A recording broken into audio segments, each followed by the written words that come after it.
Hello there again. My name is Carol Astbury, and today I'd like to talk to you about rituals, symbols, cultural inclusions and traditions that you might include in your ceremony. Have you been to a wedding ceremony lately and found that perhaps, although it was very nice and you enjoyed spending that time with people you cared about, that you came away feeling just a little bit dissatisfied, thinking, well, that was sweet, but I've seen that all before. I'm sure that's not something that you would want your guests leaving your ceremony and feeling that they were a little bored with the ceremony because it lacked that little extra that might make it so very special and memorable. I'm sure that's what you want to achieve in your wedding ceremony, a ceremony that has your own personal touch to it, so that it becomes something which is very personally rewarding and deeply emotionally important to you, something that your guests will walk away from thinking that they've experienced something quite unique and marvellous. After all, they are all there because they love and care about you and want the very best for you. So enhancing your ceremony with the idea of including a ritual or symbol into the ceremony is a very good idea. Now, what are these things? Well, for instance, symbols are things that you can use in your ceremony which do not perhaps necessarily require any specific wording. Let's think about a wedding on the beach, for instance. What would be symbols you could use there? Well, shells come to mind straight away. Perhaps making a circle or a large love heart in the sand with shells. Perhaps your bridesmaids could pop down and do this for you a little earlier, or you could ask a couple of close friends to do it before the ceremony starts. People love being involved in ceremony in any way, and I'm sure they'd be delighted if you asked them. The beautiful circle or heart that they prepare on the sand might be something you could both step into when you say your vows to each other. That's a good use of symbol. There are lots of standard symbols, of course, that are used without us even thinking about them. Things like the wedding veil, wedding rings, the cake, the choice of rings, all those kinds of things are symbols in their own right. But we can take those a step further. Here's an example, warming of the rings, which is a beautiful ritual that you can use in your ceremony.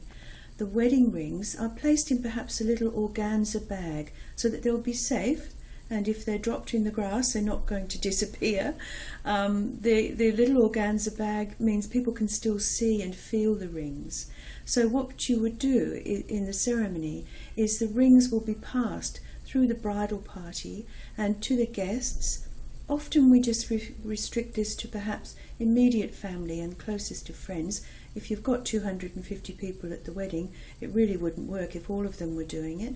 So perhaps just the immediate family would hold the rings in their little organza bag in the palm of their hands, and the celebrant or the officiant would instruct them to send a blessing of love to the rings as they're warming them in their hands. So they're passed from person to person, eventually retrieved by the best man, and then more words are spoken as the couple exchange their rings imbued with the love and blessings of their family.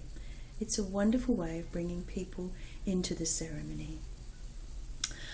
Now, there are lots of other things we can think about. There are things like unity ceremonies, where perhaps a good example of a very popular unity ceremony is where 3 candles are used in the ceremony.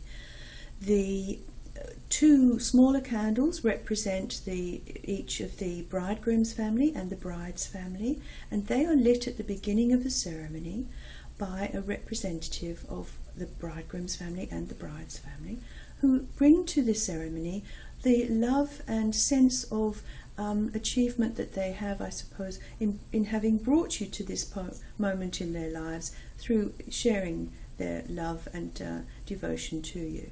The ceremony continues, and then when it comes to the exchange of vows as a symbol of the promise that you've made to each other to stay together forever in unity, the bridegroom would light his family candle from a single taper and the bride will light her from her family candle, will light another single taper, and then together with the two burning tapers, a nice central candle, usually decorated beautifully, is lit together by the couple, and this symbolises their unity in marriage. Now there are all sorts of other things you can use. You can use lots of natural things like water. You can use pebbles, where the pebbles might be warmed and imbued with blessings, and then they can either be collected up afterwards or perhaps tossed in the water.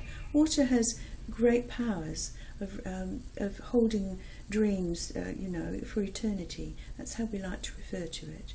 Now, of course, you could go the whole hog and have a really rich ceremony full of tradition and full of ritual and symbol, and use a hand fasting ceremony. This takes quite a bit of explaining, but I will be putting more details of all of these kinds of rituals and ceremonies onto the website shortly. That's weddingplansguide.com. All our members will be able to access these ceremonies. So there's lots of things for you to think about there. Don't forget to ask the family whether there might be some particular traditions that they've used. There might be some cultural items that you can include in your ceremony that have been used in the family in the past.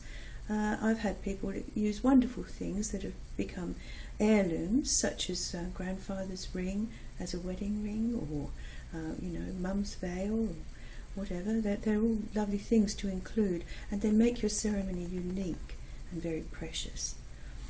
So please have a think about this before you decide on the wording of your ceremony. Sometimes it doesn't need to add an awful lot of length to the ceremony. For instance, just incorporating some special flowers or some special things that we've talked about, like shells or stones. They really don't take much more than a few sentences to explain, and they do make the ceremony so much more meaningful. Well, I'll leave you with those thoughts, and if you become a member of Wedding Plans Guide, you will be able to access lots of these in the resources section. So I'll sign off for now. That's Carol Astbury saying goodbye for now, and happy celebrating.